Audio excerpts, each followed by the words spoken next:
Hey guys, it's Rachel. I know I posted a bit ago and I said that I was going to make more videos, and I haven't, and there's no real reason behind that as to why I haven't made them after I said I would. I know I updated you guys a lot on what's been going on for me, and it's been really hard, to be honest, to kind of make this step, and I don't know whether, well, I'm hoping I'll be able to say what I'm going to say now and kind of that be some closure on it.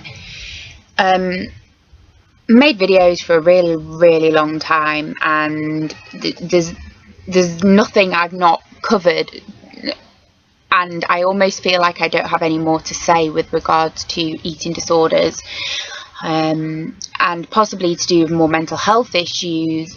But with regards to that being something I keep up with, that being something I know about, is something in the past as well. And I feel that because I'm not actively involved in anything to do with mental health, I'm not working in mental health anymore. I've chosen a writing career over clinical psychology. I'm working with people with those types of problems. And what came to me last night, I was going to make a video to upload for today, for Thursday. And I just thought to myself, you know, I don't think the passion's there, and that doesn't mean that there isn't love, and that doesn't mean that there isn't care, but that thirst for knowledge, that with regards to eating disorders and mental health, I don't have it in me. I don't have the same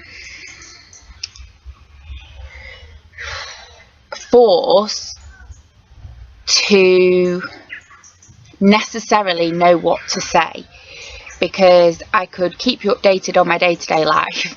I could fill you in on what's going on for me, but I don't know anything about eating disorders anymore. I know what my experience was. I know what I did know, and I'm sure that's there in the back of me. I can talk about what I've been through. I can support people, support you guys through the videos.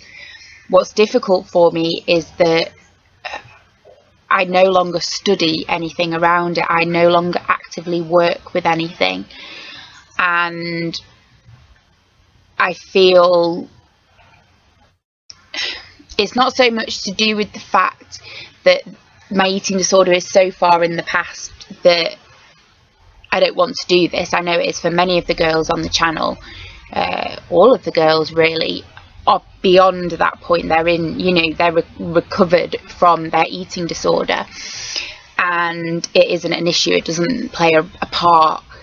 I just feel the difference between us is that they are continuing to work with that and work with those people. Activism, this amazing carrying of a message of recovery, this absolute commitment, which is something I respect so much. And when I discuss this with the girls, I know that mutual respect is there, and that isn't about me saying, oh right, I'm over this now, see you later, and I'm just going to stop. It's about me sort of looking at, next week I start university. This is something I never in like a million years thought I would get on a creative writing master's course. No way.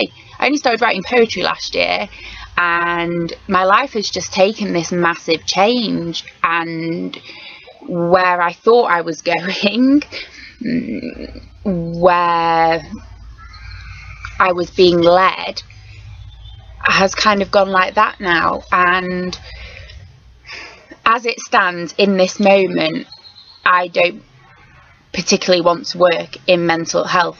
Things around my mental health issues come into my writing, there's no doubt about that. I am not perfect. I may be recovered from my eating disorder. I may no longer self-harm. I may no longer be ill as I was.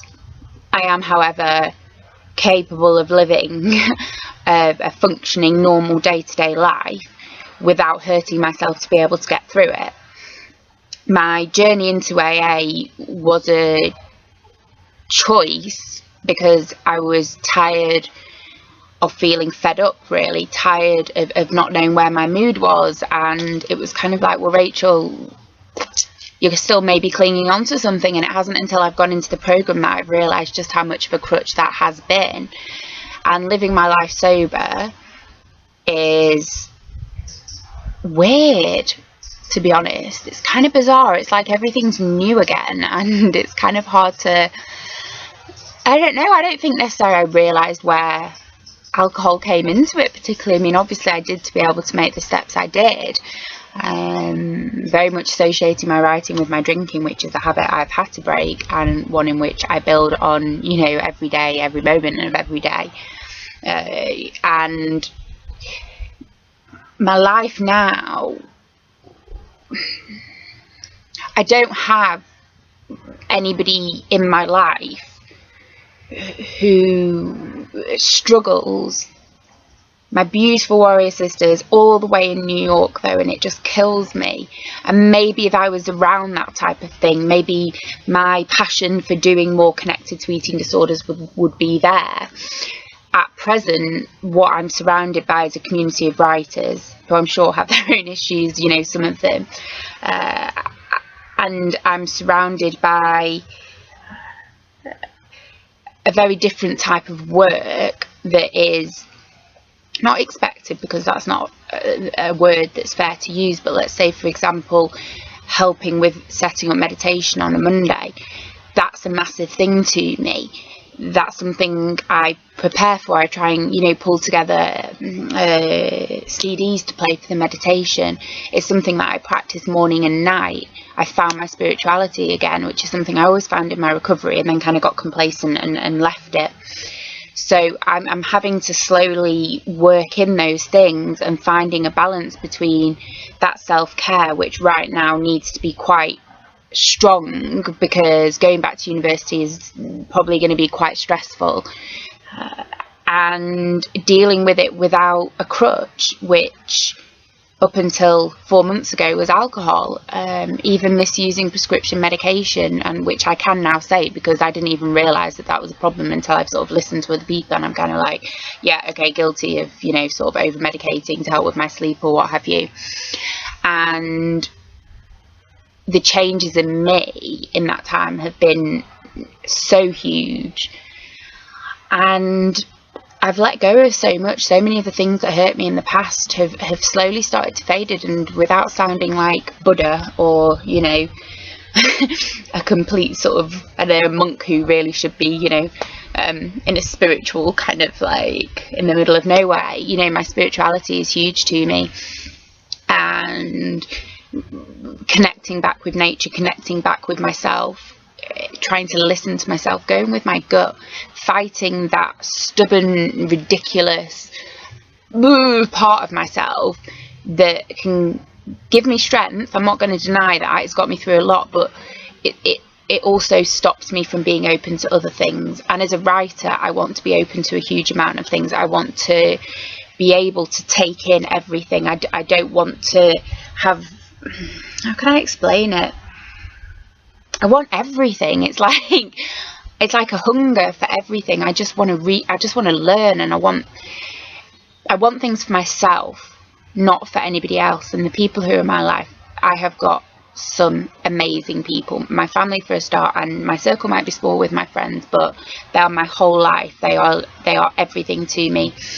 And as I go through AA, it's slowly building relationships with people. It's slowly being able to follow that path and listening to them, so that my life can be better than it was when it was better from me being ill. So I, for the most part, lived a happy, healthy life. I had my moments, had my disappointments, my struggles. This is hopefully going to take me to the next level, and I didn't even know that existed. I didn't know there was more beyond where I was, and maybe that's naivety, maybe that's denial, I don't know. Maybe it was fear. Maybe it was fear of me being scared of what I could be or couldn't be, or making the steps or doing whatever it was. And I'm finally doing that now, and I don't have any excuses for anything I do now that I'm not drinking or doing anything like that. You know, I'm having to deal with my shit and really get it together. And yeah, like, without it sounding conceited or, you know, whatever, I'm kind of myself right now. I need to be myself. I need for it to be okay to be myself. And I need to learn from where I've made mistakes. I need to learn from situations that I dealt with in ways which were not only not positive for myself but for other people. I need to learn and change ways in which I've handled relationships, friendships, personal relationships, situations that at one time, you know, they are beyond my control. Other situations that go on, and taking it back to myself and sort of thinking, well, hang on a minute, where's me in that? And accepting that I can't change anybody. I can't control, my idea with control with it is that I cannot make a person do something that they don't want to do, even if I think that what I want them to do is the right thing to do. I can't change people in that way, and they can only do that for themselves. If they want to better themselves, they have to do that themselves, and I am here and I'm a friend to people, and it's not like I'm disappearing off the face of the planet. I have even been thinking about maybe setting up a new blog or something of that, but to be honest with you, I want to keep up to date with me, just read my poetry. That pretty much, you know, is where I'm at. But I've got to respect that this is an eating disorder channel and a channel dedicated to eating disorders and mental health, and that isn't something I'm going to be making the videos about if I was to be making videos. So it's been an amazing journey.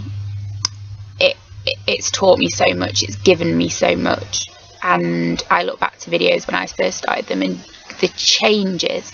I thought, you know, I was recovered from my eating disorder massively at that point when I first started making videos, and I have been ever since, and everything else is now starting to fall into place. Maybe it's the, you know, the next chapter, and I'm excited. I'm not gonna lie, I'm excited about what lies ahead for me, and have faith that, you know, whatever that is, that it's going to be okay, and it's what's right for me.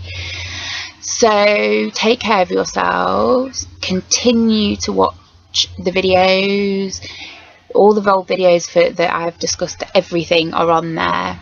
I'm not completely non-contactable. I think, you know, the email Sia Jane Words at gmail.com. My page is on Facebook under Sia Jane Words, and so it's not as though, or Hello Poetry Sia Jane Words, well, Sia Jane on Hello Poetry, and it's there. It's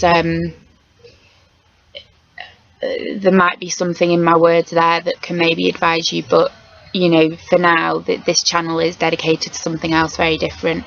And I love you all. I love the girls on this channel. My friendships with them will be forever. They will be ongoing for the rest of my life. And what my soul sisters have given me is life, and in abundance. And they've changed me. They've changed who I am. They've changed my life. And if you're in a place now where you're recovering and you feel you can offer something, connecting with other people who are in a recovery place as you are, like us girls have been, that the friendship we've built is just, there are no words for it.